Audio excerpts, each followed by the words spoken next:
Bene, poiché il tempo che abbiamo a disposizione oggi pomeriggio è piuttosto limitato, allora ho pensato di prendere una preghiera molto breve che forse i più anziani di voi ricordano, in latino. Actiones nostras quesumus Domine, aspirando preveni et adiuvando prosequere, ut cuncta nostra oratio et aperatio, a te semper incipiat et per te cepta finiatur. Christum Dominum nostrum. Amen.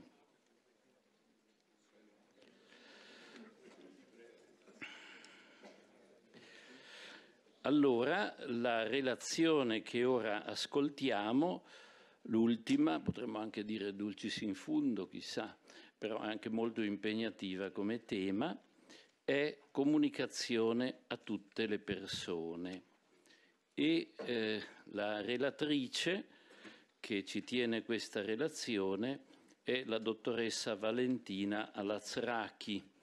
Chi ha una conoscenza del mondo vaticano e della comunicazione intorno al mondo vaticano la conosce molto bene. È messicana, è una giornalista e scrittrice, corrispondente di Televisa, che è la grande televisione messicana che serve anche tutta l'America Latina, e corrispondente di Televisa a Roma dal 1974. Come giornalista ha cominciato il suo servizio, era molto giovane, con Papa Paolo VI nel 74 e ha coperto tutti i pontificati da allora, tutto Giovanni Paolo II, tutto Benedetto, i primi anni del Papa Francesco. Ha fatto circa 150 viaggi all'estero accompagnando i papi, quindi è una persona che conosce molto bene la realtà del Vaticano, della comunicazione vaticana, e credo che sia particolarmente adatta per interpretare presso di noi, anche alla luce della sua esperienza, quali sono le esigenze e le attese di una comunicazione trasparente da parte nostra per il mondo. Grazie Valentina, a te la parola. Buonasera a tutti, Sua Santità, Eminenze, Eccellenze, Padre Lombardi. Non leggerò la piccola introduzione iniziale perché mi ha già presentato il Padre Lombardi, così non dovete risentire che lo dico. Me han invitado a platicarles de comunicación y en concreto de cómo una comunicación transparente es indispensable para combatir los abusos sexuales a menores por parte de hombres de la Iglesia. A primera vista, hay poco en común entre ustedes y yo. Ustedes, obispos y cardenales, yo, una mujer laica, sin cargos en la Iglesia y además periodista, lo que supongo que no ayude. Sin embargo, compartimos algo muy fuerte. Todos tenemos una madre, todos estamos aquí porque un día una mujer nos engendró. Frente a ustedes, yo quizás tenga un privilegio más. Soy ante todo una mamá. Por tanto, no me siento solo representante de los periodistas, sino también de las mamás, de las familias, de la sociedad civil. Quiero compartirles mis experiencias, mis vivencias y, si me lo permiten, añadir algunos consejos prácticos. ¿Por qué mi punto de partida es la maternidad? Me gustaría partir justamente de esto, de la maternidad, para desarrollar el tema que me han encomendado, es decir, cómo la Iglesia debería comunicar sobre el tema de los abusos.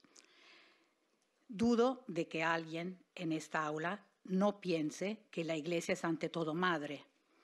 Muchos de los que estamos aquí tenemos o hemos tenido un hermano o una hermana. Recordamos a nuestras madres, si bien nos querían a todos de la misma manera, se dedicaban más a aquellos hijos más frágiles, más débiles, a los que a lo mejor había que ayudar a caminar en la vida, que no podían avanzar con sus propios pies y había que darles un empujoncito. Para una madre no hay hijos de primera o segunda división. a hijos más fuertes e hijos más vulnerables. Lo digo como mamá. Tampoco para la Iglesia hay o debería de haber hijos de primera o segunda división. Sus hijos aparentemente más importantes, como lo son ustedes, los obispos, los cardenales, no me atrevo a decir el Papa, no son más importantes que los niños, las niñas, los jóvenes que han resultado víctimas de abuso por parte de un hombre de la Iglesia, de un clérigo. ¿Cuál es la misión de la Iglesia? Es obviamente predicar el Evangelio, pero para eso necesita liderazgo moral. La coherencia entre lo que predica y lo que vive representa la base para resultar una institución creíble, digna de confianza y respeto. Por eso, ante conductas delictivas como los abusos a menores, una institución como la Iglesia creen que tiene otro camino para ser fiel a sí misma, que no sea el de denunciar ese crimen, tiene otro camino que no sea el de ponerse del lado de la víctima y no del victimario. ¿Quién es el hijo más débil y más vulnerable? ¿El sacerdote abusador, el obispo abusador o encubridor, o la víctima? Tengan por seguro que los periodistas, las mamás, las familias, la sociedad, toda la sociedad, para nosotros los abusos a menores son una de nuestras primeras angustias. Nos preocupa el abuso de menores por lo que lleva la destrucción de sus familias. Consideramos estos abusos como uno de los crímenes más abominables. Háganse una pregunta. ¿Son ustedes enemigos de los abusadores y de los encubridores, tanto como lo somos nosotros, las mamás, las familias, la sociedad civil? Nosotros hemos elegido de qué lado estar. ¿Ustedes lo han hecho de verdad o de palabra? Si ustedes están en contra de los abusadores y de los encubridores, estamos exactamente del mismo lado. Podemos ser aliados, no enemigos. Les ayudaremos a encontrar las manzanas podridas y a vencer las resistencias para apartarlas de las sanas. Pero si ustedes no se deciden de manera radical a estar del lado de los niños, de las mamás, de las familias, de la sociedad civil, tienen razón a tenernos miedo, porque seremos sus peores enemigos, porque los periodistas queremos el bien común.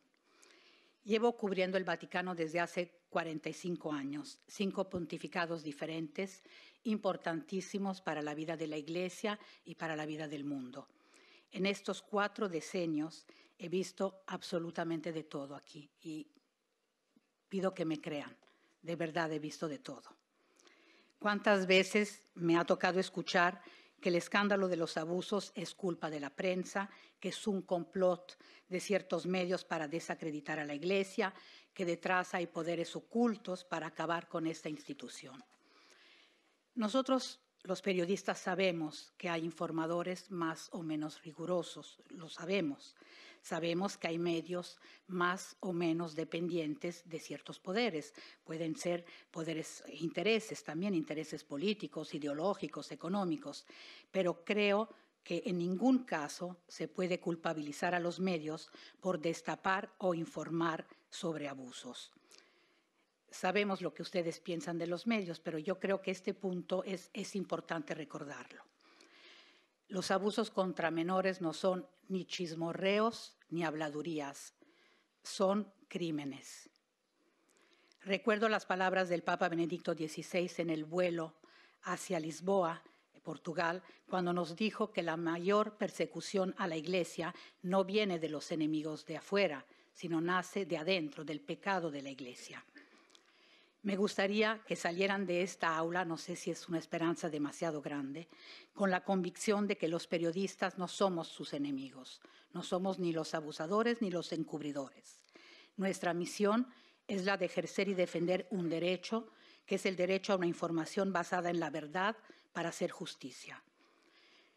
Sabemos que los abusos no están circunscritos a la Iglesia, sabemos que son en las familias, en las escuelas, en el mundo del deporte, pero tienen que entender que con ustedes tenemos que ser más rigurosos por el rol moral que ustedes tienen.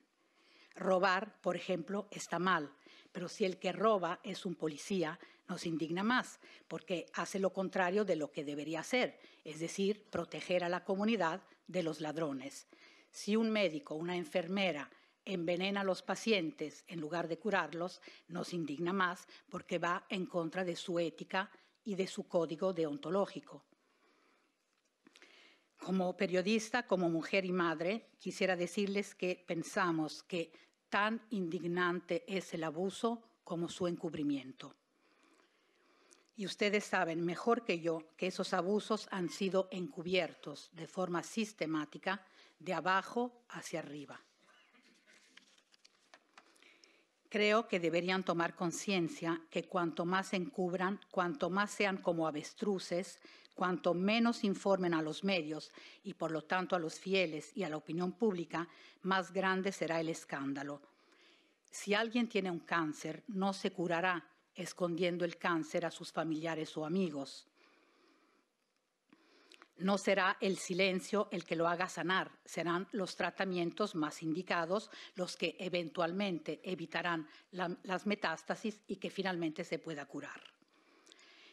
Comunicar es un deber fundamental porque de no hacerlo, ustedes se vuelven automáticamente cómplices de los abusadores. Al no dar la información que podría prevenir que estas personas cometan otros abusos, no le están dando a los niños, a los jóvenes, a sus familias, las herramientas para defenderse de nuevos crímenes.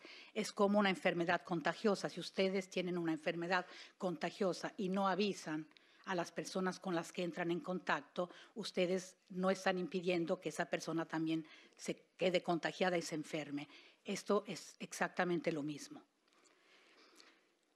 Los fieles no perdonan la falta de transparencia porque es una nueva violencia a las víctimas. Quien no informa alienta un clima de sospecha y desconfianza y provoca rabia y odio hacia la institución. Lo he visto con mis propios ojos en el viaje del Papa Francisco a Chile en 2018. Ahí no había indiferencia, había indignación y rabia por el encubrimiento sistemático, por el silencio, por el engaño a los fieles, el dolor de las víctimas que durante decenios no fueron escuchadas ni fueron creídas. Las víctimas, en primer lugar, tienen derecho a saber qué ha pasado, qué han hecho ustedes para alejar y castigar al abusador. Aunque el culpable pueda estar muerto, el dolor de la víctima no prescribe nunca.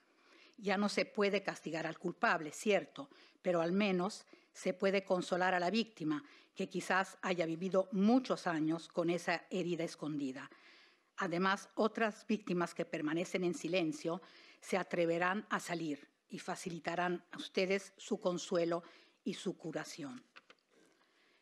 En español, nosotros decimos quien golpea primero golpea 3 veces. Obviamente no se trata de golpear, se trata de informar. Pienso que sería mucho más sano, más positivo y más útil que la Iglesia fuera la primera en dar la información, de manera proactiva y no siempre de forma reactiva, como lo hemos estado viendo. No deberían ustedes esperar a que una investigación periodística lo descubra para responder a preguntas legítimas de la prensa, que finalmente son preguntas de la gente, de su gente. En la época en la que vivimos, esconder un escándalo es muy difícil.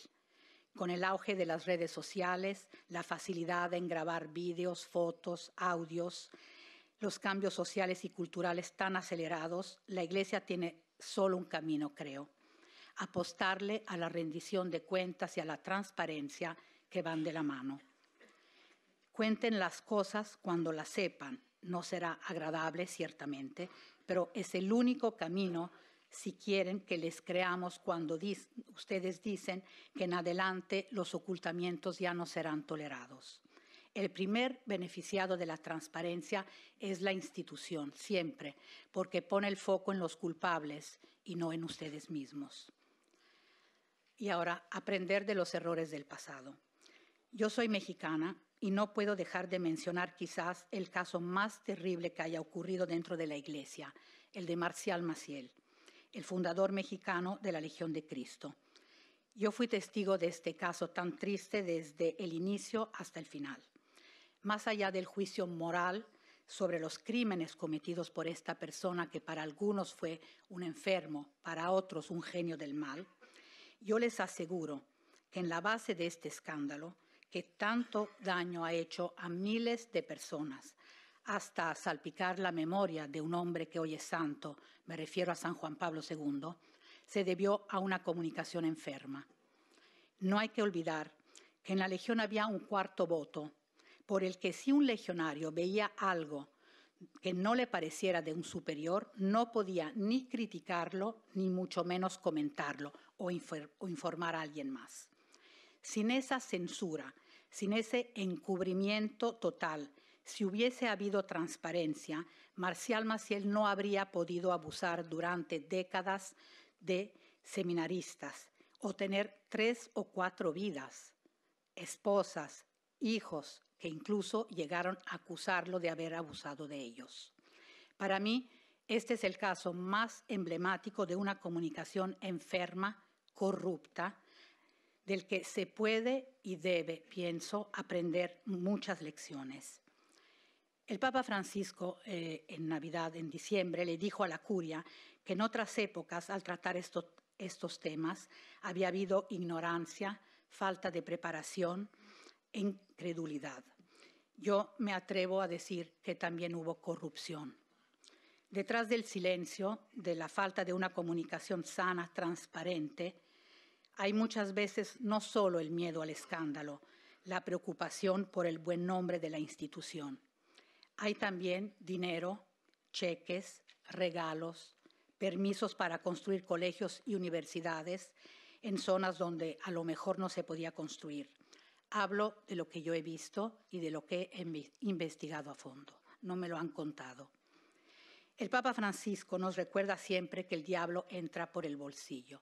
Yo creo que tiene toda la razón, y la transparencia al tratar el tema de los abusos a menores les ayudará a luchar también contra la corrupción económica. En el proceso de información, sigo refiriéndome al caso de Marcial Maciel, en el proceso de información interna, aquí en el Vaticano, desde abajo hasta arriba, también hemos sabido, gracias a varios prelados, a varios nuncios, y yo lo puedo atestiguar porque me lo han contado en primera persona, que hubo encubrimiento, hubo obstáculos a acceder al Papa de turno, subestimación de la gravedad de las informaciones o incluso su descalificación, como si fueran fruto de obsesiones o fantasías. Eso se les decía a los que querían informar, a los que querían ser fieles a sus servicios y querían que esa información llegara.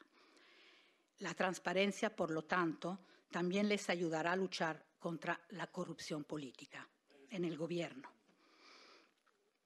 Fue gracias a algunas víctimas valientes, a algunos periodistas valientes, y pienso que hay que decirlo, a un papa valiente como Benedicto XVI, si el escándalo Maciel fue dado a conocer en toda su amplitud y se logró extirpar el cáncer. Es preciso aprender esta lección y no volver a tropezar en la misma piedra. La transparencia les ayudará a ser coherentes con el mensaje del Evangelio y a poner en práctica el principio de que en la Iglesia no hay intocables. Creo que esta es la lección más importante. Que todos somos responsables ante Dios, es cierto, pero todos somos responsables también ante los demás. Por lo tanto, creo que habría que evitar el secretismo, entendido como una tendencia excesiva al secreto, porque este secretismo, desgraciadamente, está muy relacionado con el abuso de poder. Hoy nuestras sociedades han asumido como regla general la transparencia y los públicos consideran que el único motivo para no ser transparentes es el deseo de ocultar algo negativo, corrupto. Ese secretismo es como la red de seguridad de quien abusa del poder. Mi sensación, después de todos estos años, es que dentro de la Iglesia hay aún mucha resistencia a reconocer que el problema de los abusos existe y que hay que enfrentarlos con todas las herramientas posibles. Algunos creen que sucede solo en algunos países. Yo creo, y creo que al cabo de esta reunión de aquí en el Vaticano es ya obvio, se puede hablar de una situación generalizada, quien más, quien menos, que de todas formas tiene que ser enfrentada y hay que remediarla. Quien oculta algo no es forzosamente corrupto, pero todos los corruptos ocultan algo. No todo el que guarda un secreto hace un abuso de poder, pero todos los abusos de poder suelen esconderse. Sabemos que la transparencia tiene sus límites, ustedes lo han repetido, estos días también se ha hablado de esto. Por eso no pretendemos que nos informen de cualquier acusación a un sacerdote. Entendemos que pueda y deba haber una investigación previa, pero lo que les pedimos es que se haga con celeridad, que se ajusten a la ley civil del país en el que viven y si está previsto presenten cuanto antes el caso a la justicia civil. Si la acusación se demuestra creíble, deben informar de lo que procede, de lo que están haciendo. Deben decir que han alejado al abusador de su parroquia o de donde ejercía. Tienen que decirlo ustedes, tanto en las diócesis como en el Vaticano. A veces el boletín de la sala de prensa de la Santa Sede informa acerca de la renuncia de alguien sin explicar las razones. Hay sacerdotes que han salido corriendo a decirle a sus fieles que renunciaban y se iban porque estaban enfermos y no por encubridores. Creo que la noticia de la renuncia de un abusador tendría que ser dada con claridad de una forma explícita. In Camera Caritatis sabemos que existe la Camera Caritatis, solo se pueden tratar, creo, temas cuyo silencio no perjudique a nadie. Nunca cuando el silencio pueda hacer daño a alguien. Ahora me permito darles 3 consejos prácticos para vivir esta transparencia en la comunicación. Les dije anteriormente que pienso que la comunicación es indispensable para resolver este problema. Permítame entonces sugerirle 3 puntos para poner en práctica esta transparencia a la hora de comunicar sobre abusos sexuales a menores. El primer punto es pongan a las víctimas en primer plano. Si la Iglesia quiere aprender a comunicar sobre abusos, su punto de referencia principal tiene que ser la víctima. El Papa Francisco pidió a los participantes de esta reunión que antes de venir a Roma encontraran a las víctimas, las escucharan y se pusieran a su disposición. No les voy a pedir que levanten la mano para ver quién lo ha hecho, pero dense una respuesta en silencio. Las víctimas no son números, no son estadísticas, son personas a las que se les ha arruinado la vida, la sexualidad, la afectividad, la confianza en otro ser humano, quizás hasta en Dios. Personas a las que se les ha destrozado su capacidad de amar. ¿Y por qué es tan importante el encuentro con las víctimas? Porque es muy difícil informar de algo que no se conoce, de algo del que se tiene un conocimiento indirecto. En el caso de los abusos, esto es mucho más evidente. No se puede hablar de este tema si no se han escuchado a las víctimas, si no se ha compartido su dolor con ellas, si no se han tocado con la mano las heridas que los abusos han provocado, no solo en el cuerpo, sino también en su mente, en su corazón y en su fe. Eso ya lo hemos visto. Si las conocen, tendrán estas personas, estas víctimas, estos sobrevivientes tendrán un nombre, un rostro, y la experiencia mantenida con ellas quedará reflejada en la forma en la que ustedes no solo enfrenten el problema, sino también en la manera en la que lo comuniquen y lo intenten resolver. En las ruedas de prensa de estos días, todos los que han estado con nosotros nos han subrayado de qué manera los testimonios que han escuchado en esta aula los han conmovido, cómo de alguna manera esos testimonios los han cambiado a ustedes también.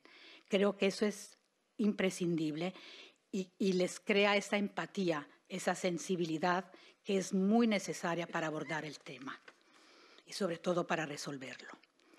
El Papa nos ha dicho que ve de forma habitual en Santa Marta a las víctimas. Considera esto como una de sus prioridades. Creo que estaría bien que ustedes también lo hagan. no creo que tengan menos tiempo del Papa Francisco. Recuerden, la transparencia es mostrar lo que hacen. Solo si ponen a las víctimas en primer lugar, serán creíbles cuando digan que están decididos a erradicar la plaga de los abusos. Segundo punto, déjense aconsejar. Antes de tomar decisiones, pidan consejo a personas con criterio que las puedan ayudar.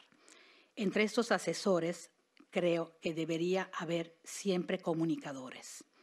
Yo creo que la Iglesia debería tener a todos los niveles expertos en comunicación y escucharlos cuando les digan que siempre sale más barato informar que callar o incluso mentir.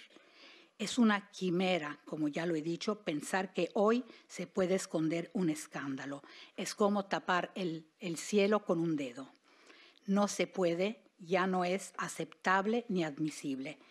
Por eso todos ustedes tienen que entender que el silencio cuesta mucho más caro que enfrentar la realidad y hacerla pública.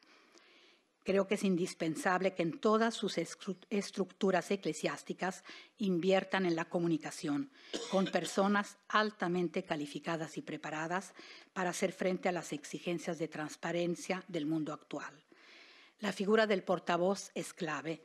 No solo debe ser una persona muy preparada, sino que debe contar con la absoluta confianza del jefe, vamos a decirlo así, del obispo, del cardenal. Debe tener un acceso directo a él las 24 horas del día, porque esto no es de 9 de la mañana a 5 de la tarde. Cualquier cosa puede estallar, suceder en cualquier momento. Y el portavoz tiene que tener siempre ese acceso directo con la persona de la que luego tiene que informar. Los periodistas preferimos hablar directamente con el jefe, pero aceptamos hablar con el portavoz cuando sabemos que él tiene acceso al jefe y transmite lo que piensa con conocimiento de causa. Esto lo digo porque a lo largo de 45 años me han tocado muchas formas de comunicar en la Santa Sede, muchas formas de tener esa relación con los mismos pontífices y hemos visto lo importante que es esa comunicación directa. Ahora, profesionalizar la comunicación. Es necesario, creo, que comuniquen mejor. ¿Qué tipo de transparencia esperamos los periodistas, las mamás, las familias, la opinión pública de una institución como la Iglesia? Creo que es fundamental que a todos los niveles, desde una parroquia hasta aquí en el Vaticano, haya estructuras quizás estandarizadas, pero muy ágiles y flexibles, que proporcionen información certera con rapidez. Puede ser una información incompleta a falta de una mayor investigación, pero la respuesta no puede ser nunca el silencio o el no comment. Entonces, buscaremos las respuestas preguntando a otros y también serán terceros los que informarán a la gente de la manera en la que querrán hacerlo, ya no serán ustedes. Si no cuentan con toda la información necesaria, si hay dudas, si hay una investigación, es mejor explicarlo de la mejor forma posible para que no se tenga la sensación de que no quieren responder porque están queriendo esconder algo. Hay que darle seguimiento a la información en todo momento y, sobre todo, hay que reaccionar con rapidez. Insisto sobre eso porque si no se informa con tempestividad, la respuesta ya no importará, llegará tarde, será demasiado tarde y otros lo harán, a lo mejor de una forma incorrecta. Entonces, es mejor que lo hagan ustedes de una forma correcta y con la máxima celeridad. El riesgo es muy alto y el precio de este tipo de conducta es aún más alto. El silencio da la sensación de que las acusaciones, que pueden ser totalmente falsas o a lo mejor ciertas o a lo mejor medio falsas y medio ciertas, si ustedes contestan con el silencio, todos se quedarán con la idea de que son verdaderas esas acusaciones. Es por eso que además, si no contestan, los periodistas creemos que tienen miedo a contestar porque tienen miedo de ser desmentidos inmediatamente después. He sido testigo, como ya lo he dicho, de cómo la mala información o la escasa información ha hecho verdaderos estragos. El daño que le ha hecho a las víctimas y a sus familias, el no haber permitido que se haga justicia, el haber hecho tambalear la fe de mucha gente. Creo que el Papa Francisco lo ha vivido en carne propia con el caso de Chile y se ha visto obligado a pedir una disculpa por eso esa falta de información que lo llevó a tomar unas decisiones que en ese momento luego le entendió que no eran ciertas. Entonces, la responsabilidad de los que tienen que hacer fluir la información, pienso que es enorme. Les aseguro que invertir en la comunicación es un negocio muy rentable. No es una inversión a corto plazo, es una inversión a largo plazo. Quisiera acabar esta presentación mencionando un tema distinto a los abusos de menores, pero importante para una mujer periodista como yo. Creo que todos nos hemos dado cuenta que estamos en el umbral de otro escándalo, el de las monjas y religiosas víctimas de abusos sexuales por parte de sacerdotes y obispos. Lo ha denunciado la revista femenina del Osservatore Romano y el Papa Francisco en el vuelo de regreso desde Abu Dhabi ha reconocido que desde hace tiempo se está trabajando sobre este tema, que sí hay que hacer más y que sí existe la voluntad de hacer más. Me gustaría que en esta ocasión la Iglesia jugara a la ofensiva y no a la defensiva, como ha sido en el caso de los abusos a menores. Podría ser una gran oportunidad para que la Iglesia tomara la iniciativa y estuviera en primera línea en la denuncia de estos abusos que no son solo sexuales, sino también y ante todo abusos de poder.